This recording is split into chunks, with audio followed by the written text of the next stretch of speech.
এই এয়ার ডিফেন্সে ভারত একটা অদ্ভুত নিদর্শন দিয়েছে, যেটাকে উনি নিউ এজ ওয়ারফেয়ার বলছেন, এবং এটাতে বিদেশি এবং মেড ইন ইন্ডিয়া জিনিসের সমন্বয় ছিল। ভারত এর আগেই, এই বিমান আসার আগেই ওখানকার কোনো নিউক্লিয়ার সিস্টেম বা এরকম কিছু ড্যামেজ করে দিয়েছে, এবং এটাও বলেছেন যে আমাদের এয়ারক্রাফটের, আমাদের বায়ুসেনার আঘাতে তারা ধ্বস্ত হয়ে গেছে এবং খণ্ডার হয়ে গেছে। খণ্ডার কথাটা ব্যবহার করছেন, মানে ধ্বংসস্তূপ হয়ে গেছে। বড় পাওয়ারফুল কথা একজন দেশের প্রধানমন্ত্রী বলছেন। আবার কাকতালীয়ভাবে না, 10 তারিখে শোনা যাচ্ছে 2টো ভূমিকম্প হয়েছে। 3:30-র সময় ওখান থেকে ফোন এসেছিল, যুদ্ধ থামাও, আর নিতে পারছি না। তাহলে বোধহয় ওনার গদিও টলে যাবে। তাহলে কি সত্যি সত্যি প্রধানমন্ত্রী মানে পিছিয়ে পড়লেন, মানে তার রাজনৈতিকভাবে এটা একটা ব্লান্ডার হয়ে গেল, নাকি এর সুদূরপ্রসারী কোনো ফলাফল যেটা এই মুহূর্তে আমরা দেখতে পাচ্ছি না, কিন্তু সেই মানে রাষ্ট্রনায়ক হিসেবে তারা অনেক দূরের কিছু দেখতে পাচ্ছেন? ভারতীয় সেনা যেভাবে একসঙ্গে নিখুঁত স্ট্রাইক করে পাকিস্তানকে বাধ্য করলো হাত জোর করে নতজানু হতে ভারতের সামনে, সেখানে দাঁড়িয়ে পাক অকুপাইড কাশ্মীর ফেরত না নিয়ে পিছিয়ে আসা, হঠাৎ করে মানে স্থগিত করে দেওয়া যুদ্ধটাকে, এতে সেনার মনোবল কি একটুও ভাঙবে না?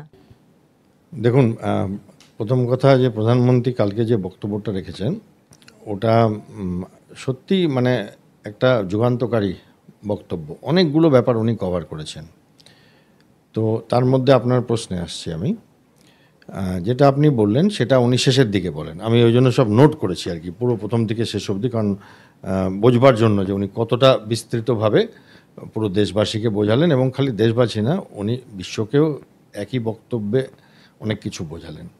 তো উনি যেটা বলেন যে টেররিজম আর টক হবে না একসাথে, টেররিজম আর ট্রেডও হবে না একসাথে, আর পানি আর খুন একসাথে হবে না, মানে বইবে না, মানে জলের কথা বলছেন উনি, ইন্দাস ওয়াটার ট্রিটি, এবং স্পষ্ট মতামত জানিয়েছেন ভারতের, এবং বলেছেন যে বিশ্ব জেনে যাক আজকের থেকে আমাদের ঘোষিত নীতি, যে যদি কথা হয় তা হবে পিওকে নিয়ে, পাকিস্তান অধিকৃত কাশ্মীর নিয়ে, আর যদি কথা হয় টেররিজম নিয়ে কথা হবে।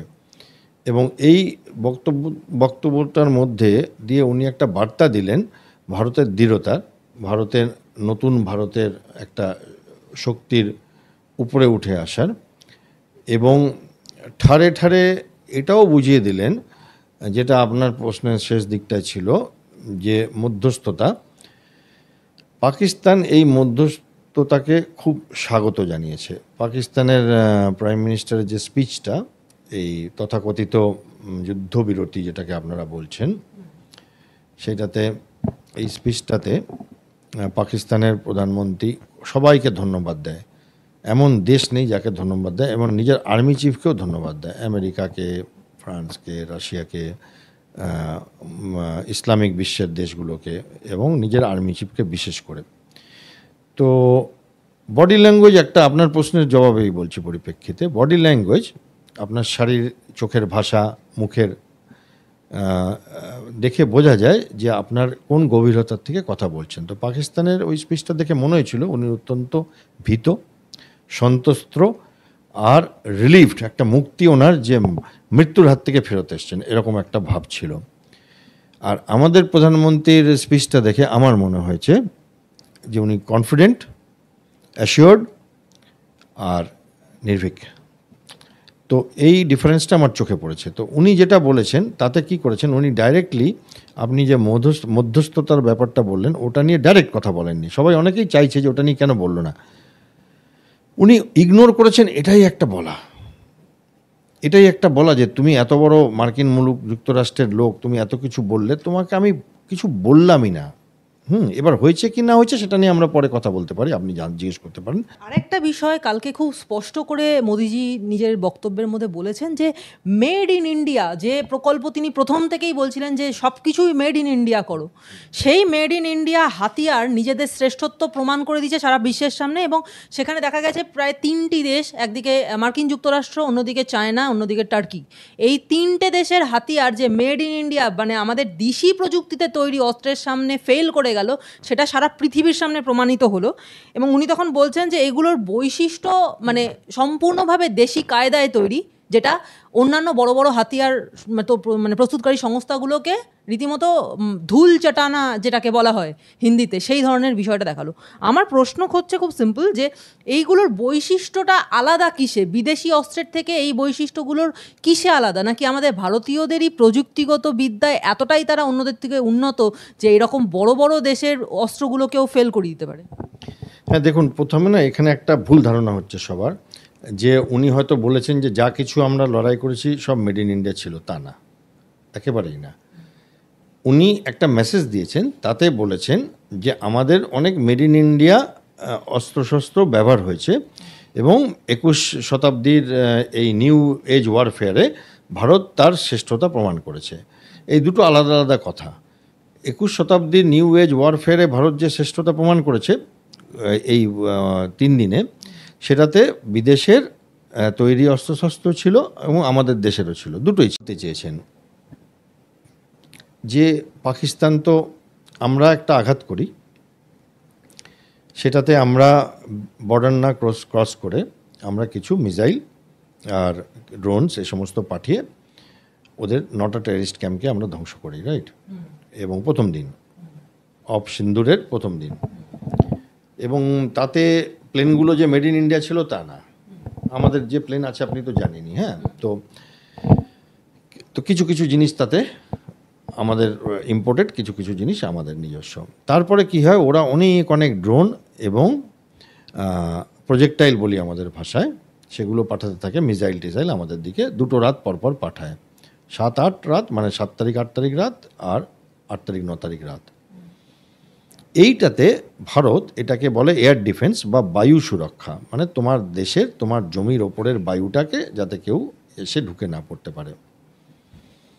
এই এয়ার ডিফেন্সে ভারত একটা অদ্ভুত নিদর্শন দিয়েছে, যেটাকে উনি নিউ এজ ওয়ারফেয়ার বলছেন, এবং এটাতে বিদেশি এবং মেড ইন ইন্ডিয়া জিনিসের সমন্বয় ছিল লেয়ার্ডভাবে। লেয়ার্ড মানে স্তরের পর স্তর। মানে ধরুন একটা প্রজেক্টাইল আসছে, সেটা 100 কিলোমিটার দূরে ফায়ার করে মারা হবে, না একদম মাথার কাছে এসে যাবে 10 কিলোমিটার দূরে মারা হবে, না একদম শোল্ডার ফায়ার মিসাইল ব্যবহার করা হবে।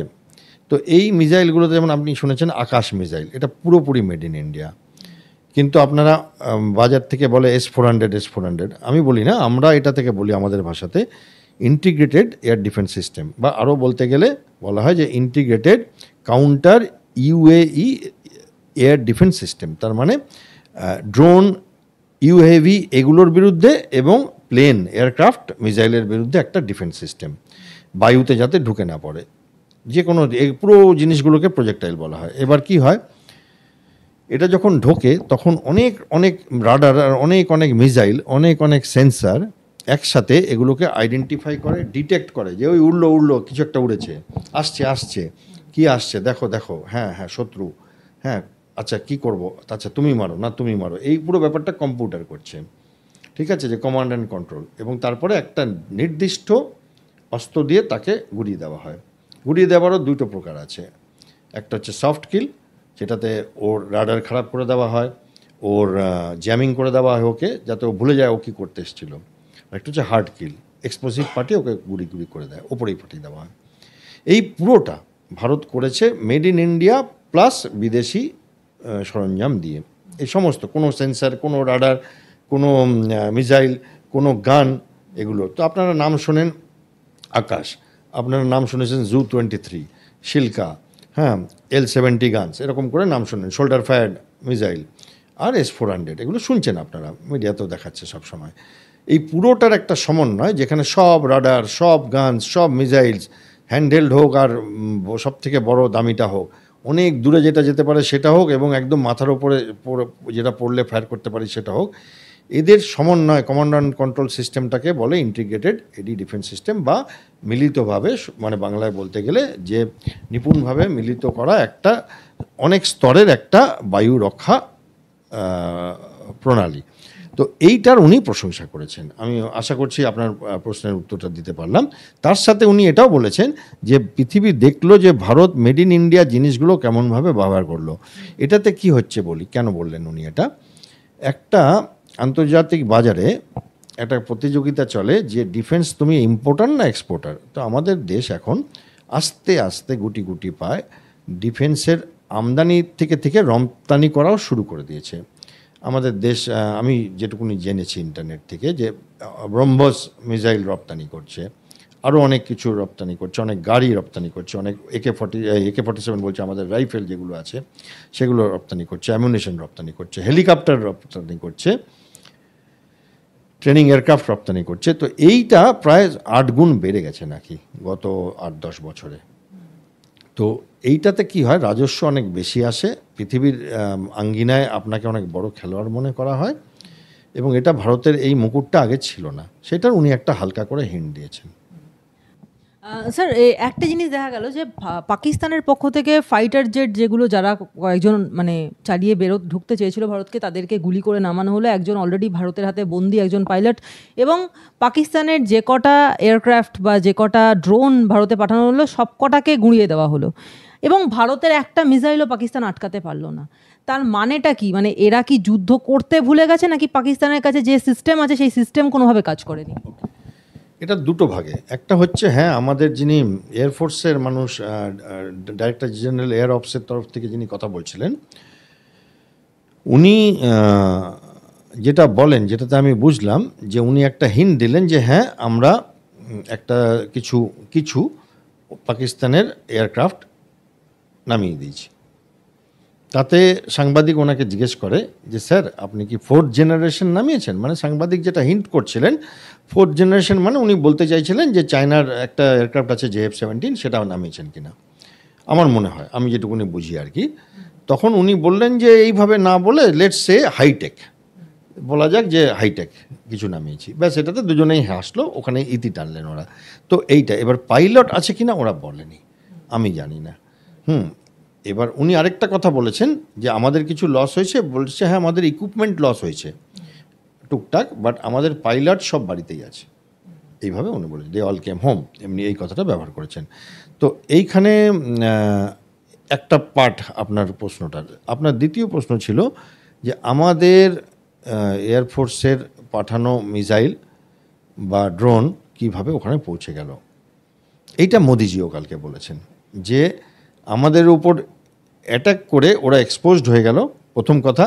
কারণ ওদের যে কত জঘন্য ব্যবস্থা ড্রোনের, যে আমাদের ক্ষমতা আমরা প্রদর্শন করতে পারলাম, আবার আমরা যখন ওই দিকে ঢুকলাম ওরা একটাকেও আটকাতে পারলো না, এবং পর আপনার পাকিস্তান ওফর করে আমাদের মিসাইলগুলো পড়লো। আপনি যদি ওপর থেকে দেখেন স্কারদু, হ্যাঁ আপনার ইসলামাবাদের কাছে আছেন নূর খান বোধহয় নাম, হ্যাঁ তারপরে জাকোবাবাদ, আপনি নিচের দিকে চড়ে আসুন, হ্যাঁ এরকম করে ভালোরি, হ্যাঁ। তো এই যে পরপর একদম পাকিস্তানের লেন্থ অ্যান্ড ব্রেথ ওরা ঢুকে গেল, এবং কোথাও মিসাইল ঘাঁটি, কোথাও আপনার এয়ারফিল্ড ক্রেটার হয়ে গেছে, আমরা দেখতে পাচ্ছি, ছবি প্রমাণ দিল।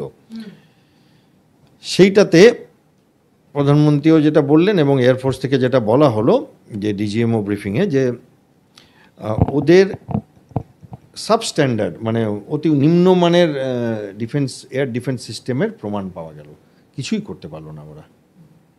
প্রধানমন্ত্রী আরেকটা বিষয় কালকে নিজের ভাষণে বলেছেন যে নিউক্লিয়ার ব্ল্যাকমেল ভারত কিছুতেই সহ্য করবে না।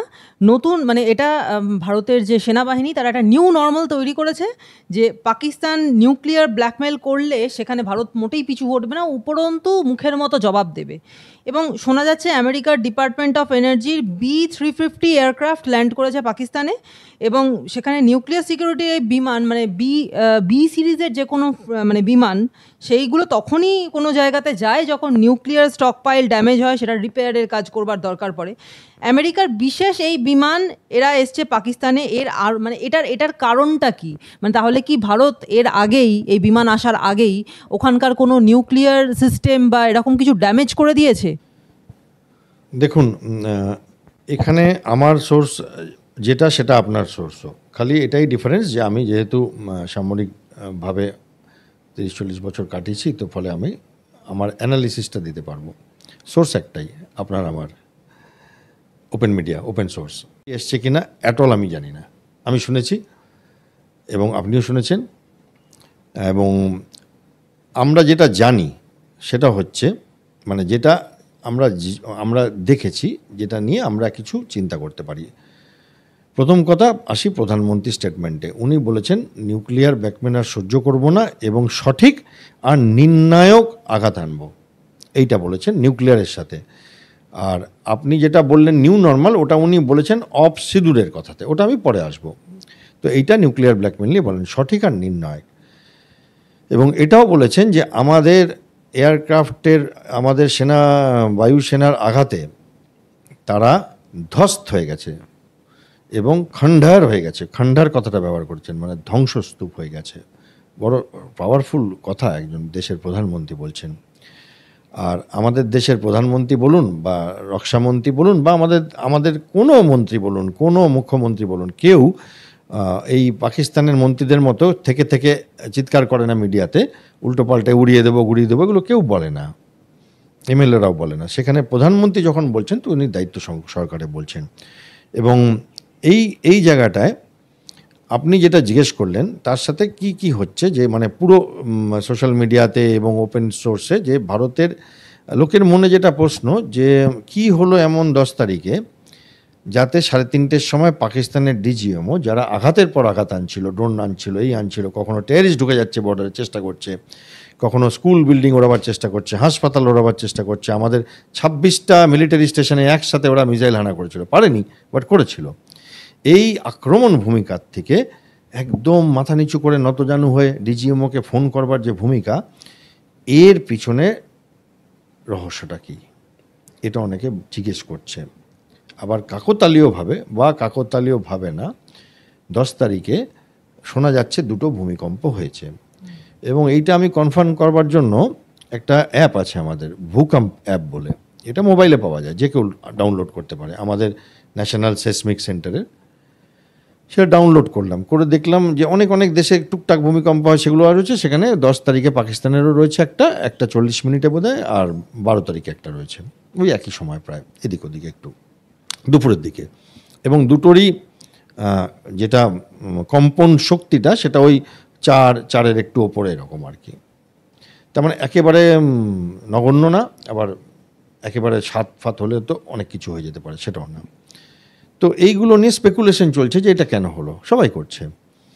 এই ব্যাপারে আমাদের ডিজিএমওর ব্রিফিংয়ে একজন জার্নালিস্ট আমাদের ওই এয়ারফোর্সের ভদ্রলোককে জিজ্ঞেস করে যে স্যার আপনারা কি কিরানা হিলে নিউক্লিয়ার স্টোরে আপনারা কি অ্যাটাক করেছেন? উনি বলেন কিরানা হিল, ওখানে নিউক্লিয়ার স্টোর আছে, জানতাম না তো। উনি বলেন না আমরা করিনি, পরিষ্কার বলেন। তারপরে তো আর কথা আসে না। তো উনি সোজাসুজি বলেছেন আমি সেই স্ট্যান্ড পয়েন্টে যে ভারত কিছু করেনি, ভূমিকম্পগুলো রিলেটেড আছে কিনা কোনো নিউক্লিয়ার কোম্পানির সঙ্গে জানি না। বাজারে যে 3-4টে কথা হচ্ছে সেটা আমি বলতে পারি। একটা হচ্ছে যে পাকিস্তানের কিছু পাগল লোকরা শেষ মুহূর্তে নাকি ভাবছিল যে নিউক্লিয়ার ব্লাস্ট করে দেবো, যে আমরাও মরবো তোরাও মর, এরকম একটা ব্যাপার, যে সব মরে যাক আর কি। হ্যাঁ, এটা একটা বাজারে চলছে। আরেকটা চলছে ভারত নাকি ঠুকে দিয়েছে ওদের কোনো নিউক্লিয়ার ফ্যাসিলিটি সেখান থেকে, এবং সেখান থেকে এটাও চলছে যে এই রেডিয়েশনের জন্য হয়েছে। বাট এগুলো সত্যি আমরা জানতে পারবো না, এগুলো এত কঠিন ব্যাপার, সেটা জানতে পারবো না। বাট যেটা জানি সেটা একেবারে 100% ট্রু যে 3:30-র সময় ওখান থেকে ফোন এসেছিল যুদ্ধ থামাও, আর নিতে পারছি না, এটা আমি জানি। নিউক্লিয়ার হোক না হোক কিছু একটা ওদের কষ্ট হয়েছে, প্রচণ্ড কষ্ট হয়েছে। সেটা আপনি যদি দেখেন চাকলালা এয়ারফিল্ডে বম পড়েছে নিয়ে, যখন আমাদের এয়ারফোর্সের ভদ্রলোক বলছিলেন, তখন উনি বললেন চাকলানা মানে কি জানেন তো, ইসলামাবাদ বললেন। এবং আপনি যদি ম্যাপে এগুলো রাখেন আপনি দেখতে পারবেন যে রাওয়ালপিন্ডির আর্মি হেডকোয়ার্টার আর ইসলামাবাদের ক্যাপিটাল, যেখানে ওদের সব মন্ত্রীরা বসে, আর্মি হেডকোয়ার্টার আর চাকলালা এয়ারবেসের মাঝখানে কতক্ষণ সময়। ইট ইজ লাইক আমাদের দিল্লিতে প্রধানমন্ত্রী বসে আছেন আর বোম পড়ল গুড়গাঁওতে বা নয়ডাতে। Is unbelievable. তো এই যে ফোনটা এলো, সেটাতে প্রধানমন্ত্রীও কালকে বলেছেন যে একদম ধ্বস্ত হওয়ার পরে তারা ফোন করে, এবং আমরা বলেছি যে আমরা বিচার করব, আমরা যুদ্ধ শেষ করিনি। এবং ইনি এটা বলেছেন তোমাদের নজর রাখবো প্রতিটা কদম, এবং দেখব সেইভাবে আমরা আমাদের কাজগুলো করব।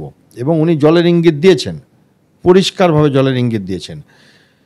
এবং উনি বলেছেন পিওকে নেওয়ার কথাও বলেছেন আকারে ইঙ্গিতে। এবং এটাও বলেছেন যে আমরা শান্তির দেশ, কিন্তু বুদ্ধ পূর্ণিমা আজকে, এবং শান্তি আসে শক্তির হাত ধরে। এবং ভারতের মানবতা, ভারতের বিকাশ, ভারতের প্রগতি, ভারতের সমৃদ্ধির স্বপ্ন বুনবে শক্তিশালী হয়ে। আগে শক্তিশালী হবে, তাহলেই লোকে শান্তি দেবে। অত্যন্ত পাওয়ারফুল, অত্যন্ত ক্ষমতাশালী স্পিচ দিয়েছেন উনি। আমার জন্য মানে আমি এমন কাজ কিছু করলাম যার ফলে একটা ভারত এবং পাকিস্তানের মধ্যে যে পারমাণবিক যুদ্ধ সেটা রদ হয়ে গেল, এটা একটা বলেছেন। এবং আর একটা হুমকি দিয়েছেন যে যদি না এই দুই শক্তি মানে ভারত এবং পাকিস্তানকে এখন অবশ্য শক্তি বলা যায় কিনা জানি না, কিন্তু ভারত পাকিস্তানের মধ্যে এই যুদ্ধ ক্রমাগত চলতে থাকা, এটা যদি বন্ধ না হয় তাহলে সেক্ষেত্রে সাবধান হয়ে যান, তা না হলে মানে এতে কিন্তু বাণিজ্যের ক্ষেত্রে বড় কোপ পড়বে। উনি এই চেষ্টাগুলো করেন। ওনার মধ্যে একটা বুলিইজমের ব্যাপারটা দেখতে পারি, হ্যাঁ, এবং সেটা খুব প্রকট। অন্যরাও করে, বাট লুকিয়ে করে, ইনি একদম খুলেআম করেন। এবং যেটা আমি একটু আগে এক্সাম্পল দিলাম যে কানাডা আমাদের একটা রাজ্য হয়ে যাবে, হ্যাঁ, বা ওটাকে গ্রিনল্যান্ড আমরা চাই, এগুলো বলে ফেলেন। এগুলো বলা উচিত না। এবার উনি যেটা ব্যবসা বাণিজ্যর কথা বললেন, দেখুন আজকে তো ভারতের বহু টাকা, ভারত একটা অর্থনীতিতে এমন জায়গায় পৌঁছে গেছে যে ভারতের প্রধানমন্ত্রী যদি কালকে বলে বসেন না যে আমি আমেরিকার সাথে ব্যবসা করব না, তাহলে বোধহয় ওনার গদিও টলে যাবে। কারণ আমরা পারচেজার, এখন আমরা মার্কেটকে ঘাটতে চাইছেন উনি ব্যবসাদার হয়ে, এটা বোকামির কথা। দ্বিতীয় কথা, ফাঁকা আওয়াজও দেন মাঝে মাঝে। তৃতীয় কথা, যখন আমাদের এত অবস্থা ছিল না, তখন অটল বিহারী বাজপেয়ীর সময় আমরা একটা নিউক্লিয়ার টেস্ট করেছিলাম, এই মে মাসেই, এই বুদ্ধ জয়ন্তীর দিনেই, পোখরান 2। সেই সময় আমাদের স্যাংশন করা হয়েছিল ইউএস থেকে, আমরা সাফার করেছিলাম। অটল বিহারী বাজপেয়ী বলেছিলেন করুন আপনার স্যাংশন, এবং তারপরে এমন একটা সময় হলো কয়েক বছর পরে ওরা আবার স্যাংশনটা তুলে নেয়। তো ভারতকে আপনি ভালোবাসতে পারেন, আজকের ভারতকে, কেন বলছি এই কথা, যে ভালোবাসতে পারেন, আপনি ঘৃণা করতে পারেন, আপনি ইগনোর করতে পারবেন না। কেন বলছি জানেন? আমরা পৃথিবীর তৃতীয় বৃহত্তম শক্তি, চতুর্থ মিলিটারি শক্তি, অর্থনীতিতে তৃতীয় বৃহত্তম, সব থেকে বড় পপুলেশন পৃথিবীতে আমাদের, দেশের সাইজ হিসাবেও আমরা বিশাল, এবং স্পেস রিসার্চ আমাদের যা ক্যাপাবিলিটি 3-4টে দেশের আছে, আমরা নিউক্লিয়ার পাওয়ার। তো এই রকমভাবে উনি শায়েস্তা যদি করতে চান ভারতকে, পারেন না। উনি এটা চেষ্টা করেছেন, আমার মনে হয় করা উচিত হয়নি, এবং উনি অনেক জায়গায় হিস্ট্রি জিওগ্রাফির জ্ঞান ওনার নেই। সেটা কেন বুঝেছি, যে উনি 1000 বছরের ভারত পাকিস্তানের বিদ্বেষ বলছেন, যেখানে ভারত পাকিস্তান 100 বছর আগেও ছিল না, একটাই দেশ ছিল। উনি এগুলো জানেন না, ব্রিফিং করলে হয়তো ঘুমান, তখন শোনেন না, ওনার যা ইচ্ছে বলে দেন। তো এত বড় ক্ষমতার লোক, তো কী করবো আমরা বলুন? তো ওনার হাত থেকে তো আমরা মুখের কথা কেড়ে নিতে পারি না। ভারত ম্যাচিওরলি কথা বলছে, কালকে প্রধানমন্ত্রীর কথা একবারও আমেরিকার কথা ওঠেনি, একবারও এই কিছু উনি নিজের দায়িত্ব নিয়েছেন, এবং পাকিস্তানের ব্যাপারে উনি 10 বার কথা বলেছেন। সোশ্যাল মিডিয়াতে একটা মানে পাবলিক দুটো ভাগে ভাগ হয়ে গেছে। একটা ভাগ যারা বলছেন যে নিশ্চয়ই কোনো রকমভাবে কোনো কিছু ভেবে চিন্তেই আজকে প্রধানমন্ত্রী এই ডিসিশনটা নিয়েছেন, এবং তার সুদূরপ্রসারী ফলাফল কিছু আছে যেটা পরবর্তীকালে আমরা হয়তো টের পাবো। এবং আরেকটা তরফ বলছে যে হঠাৎ করে এই যে যুদ্ধটা থামিয়ে দিলেন প্রধানমন্ত্রী, এতে রাজনৈতিকভাবে অনেক বেশি ব্যাকফুটে চলে গেলেন, বা অনেক বড় ব্লান্ডার করে ফেললেন পিওকেটাকে ফেরত না নিয়ে। অথচ মানে প্রধানমন্ত্রী নিজের স্পিচে পরিষ্কার করে বলেছেন যে এবার থেকে যা কথা হবে পিওকে ফেরত নেওয়া নিয়েই হবে। এখন এই দুটো ভাগে সোশ্যাল মিডিয়া থেকে সাধারণ মানুষ ভাগাভাগি হয়ে গেছেন। আমার প্রশ্নটা এইখানে যে তাহলে কি সত্যি সত্যি প্রধানমন্ত্রী মানে পিছিয়ে পড়লেন, মানে তার রাজনৈতিকভাবে এটা একটা ব্লান্ডার হয়ে গেল, নাকি এর সুদূরপ্রসারী কোনো ফলাফলে যেটা এই মুহূর্তে আমরা দেখতে পাচ্ছি না, কিন্তু সেই মানে রাষ্ট্রনায়ক হিসেবে তারা অনেক দূরের কিছু দেখতে পাচ্ছেন? হ্যাঁ, এই সোশ্যাল মিডিয়ার আপনি যেটা বলছেন ভাগ, এটা আমার মনেও একটা ক্ষোভ আছে, যে আমরা তো পুরো মেরে এনেছিলাম, তো একেবারে কেন পিছিয়ে দিলাম না, সব কিছু একবারে গুছিয়ে নিয়ে চলে আসলাম না। সেই ক্ষোভটা যেমন আছে, তেমনি আমি যেহেতু একটা বড় ডিপার্টমেন্টে ছিলাম, একটা সামগ্রিক ধারণা আছে বলে আমি এটা, যে রাজনৈতিক দলের হন, সেই সময় তার রাজনীতিটা মাথায় কাজ করে না। এবং দেশের বড় বড় লিডাররা, তারা অপোজিশনেরও হলে, তাদের মাথাও তখন রাজনৈতিক কাজ করে না। কেন কি, পতাকা না থাকলে আপনি আর রাজনীতি কী করবেন? দেশ যদি না থাকে, তো আপনি এমএলএ, এমপি বা মন্ত্রী কীভাবে হবেন, বা প্রধানমন্ত্রী কীভাবে হবেন? তো সেটা আপনি একদম প্রথম থেকে শেষ অবধি যত প্রধানমন্ত্রী আছে বা যত রাজনৈতিক দল আছে, আমার ব্যক্তিগত মতামত, ভুল তো হয়, ভুল হয়, সেটা সময় বলবে। এইখানে আমার মনে হচ্ছে, আমি যেটুকুনি আন্দাজ করছি, যে দু রকমের স্যারেন্ডার হয়। এক রকমের স্যারেন্ডার হচ্ছে যেটা ৭১-এর পরে ওনারা করেছিলেন সই করে। আরেক রকমের স্যারেন্ডার হয় যে আপনারা বলুন কী কী করতে হবে, আমরা আপনাদের করব।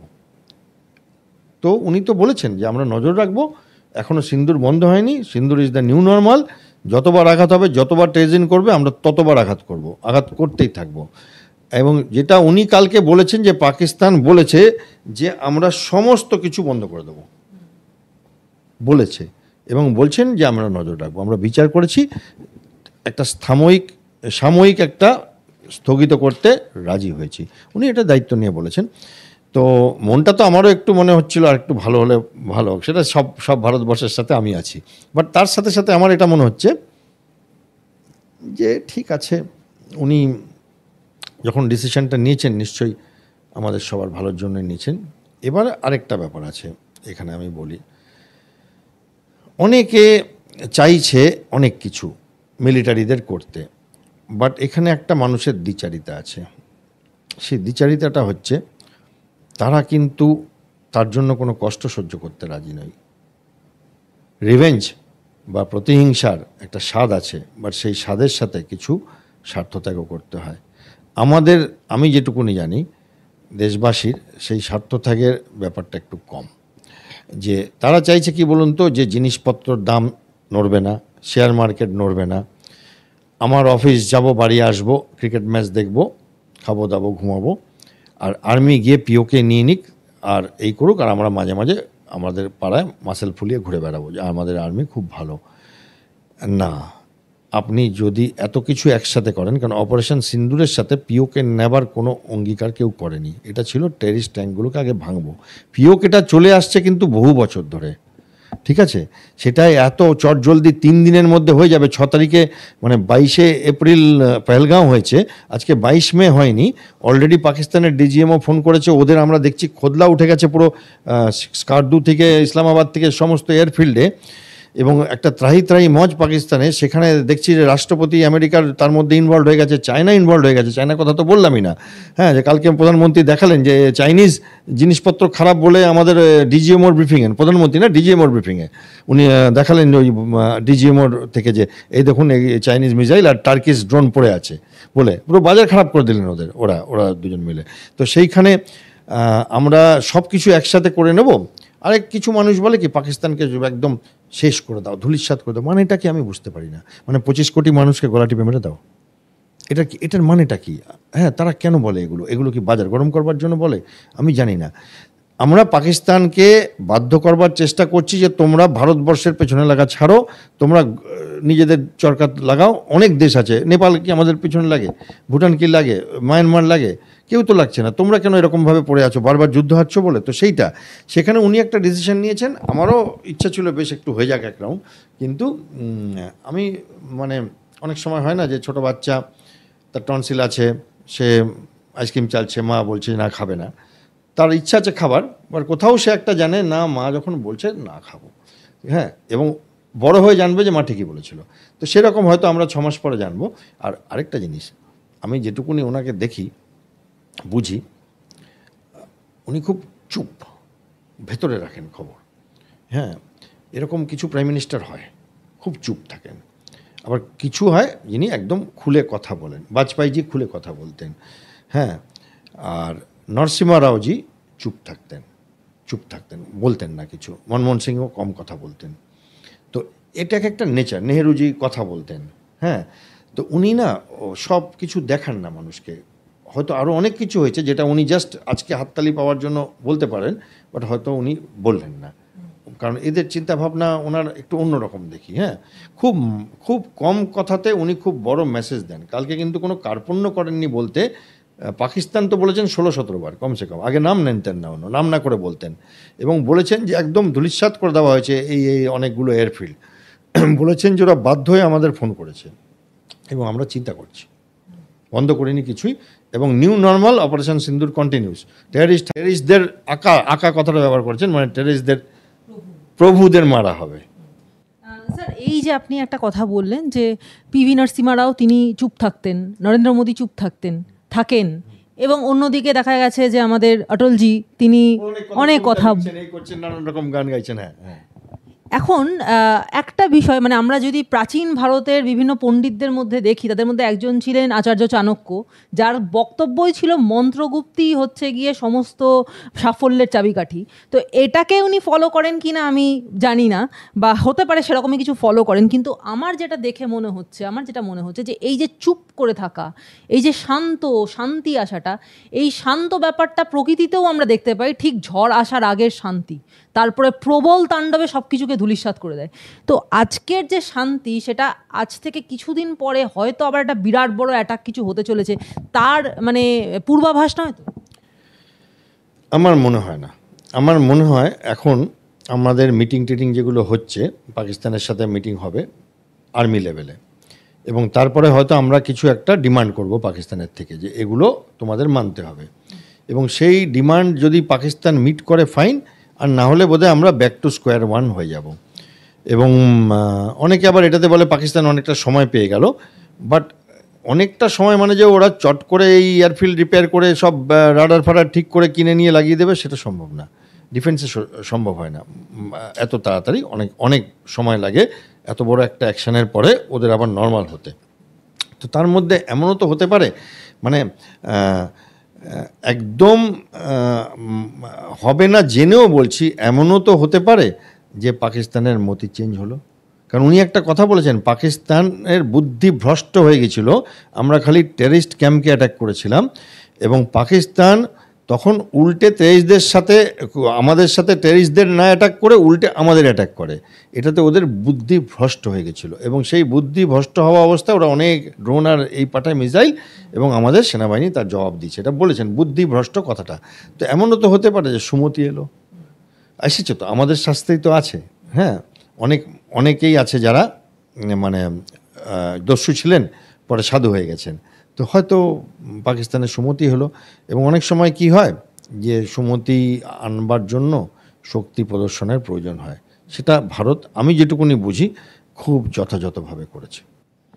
এই যদি সুমতি আসে, এবং ভারত যেটা প্রধানমন্ত্রী কালকে নিজের ভাষণে স্পষ্ট করে বলেছেন যে পাকিস্তানের সঙ্গে কথা মানে শুধুমাত্রই এখন পিওকে ফেরত নেওয়া নিয়ে কথা, পাক অকুপাইড কাশ্মীর ফেরত নেওয়া নিয়ে। তাহলে যদি সুমতি আসে, তাহলে হচ্ছে তারা হয়তো পাক অকুপাইড কাশ্মীর এত বছর পর ভারতকে ফেরত দিতে পারে, বা এরকমই কিছু সুমতি আসতে পারে। কিন্তু প্রশ্নটা হচ্ছে যে যেভাবে নিখুঁত স্ট্রাইক ভারতের প্রত্যেকটা, মানে ভারতীয় সেনা যেভাবে একসঙ্গে নিখুঁত স্ট্রাইক করে পাকিস্তানকে বাধ্য করলো হাত জোর করে নতজানু হতে ভারতের সামনে, সেখানে দাঁড়িয়ে পাক অকুপাইড কাশ্মীর ফেরত না নিয়ে পিছিয়ে আসা, হঠাৎ করে মানে স্থগিত করে দেওয়া যুদ্ধটাকে, এতে সেনার মনোবল কি একটুও ভাঙবে না? একেবারেই না। আমি জানি না সেনার মনোবল কেন ভাঙবে। সেনার এই অপারেশন সিন্দুর ছিল, যারা এই টেররিস্ট অ্যাটাক করেছে তাদের আকাদের, এবং তাদের আকাদের মানে প্রভু, মানে কারা বলছি বলুন তো, এই মাসুদ আজহার, জৈশে মোহাম্মদের চিফ, এলিটির, হ্যাঁ, এদের আঁকা মানে পাকিস্তান আর ISI আর পাকিস্তান আর্মির কথা বলছি, তাদের একটু শিক্ষা দেওয়া।